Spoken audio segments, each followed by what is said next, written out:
ഒരു നടൻ എന്ന നിലയ്ക്ക് സിനിമയിൽ എത്രയോ ക്യാരക്ടേഴ്സ് ചെയ്യുന്നു. ഒരു ക്യാരക്ടർ എസ്റ്റാബ്ലിഷ് ചെയ്യാൻ അവരുടെ ഡ്രസ്സിംഗ് സ്റ്റൈൽ വളരെ വളരെ ഇമ്പോർട്ടൻ്റ് ആണ്. എൻ്റെ ഡ്രസ്സിംഗ് സ്റ്റൈലാണ് ഓരോ ക്യാരക്ടേഴ്സിൻ്റെയും ബോഡി ലാംഗ്വേജ്, ലുക്ക്, ആറ്റിറ്റ്യൂഡ് എല്ലാം തീരുമാനിക്കുന്നത്.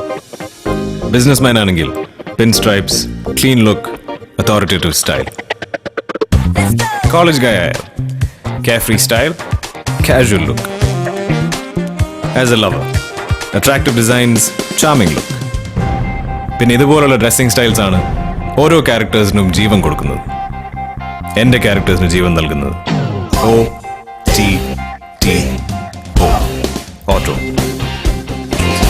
Auto. The perfect style for your characters.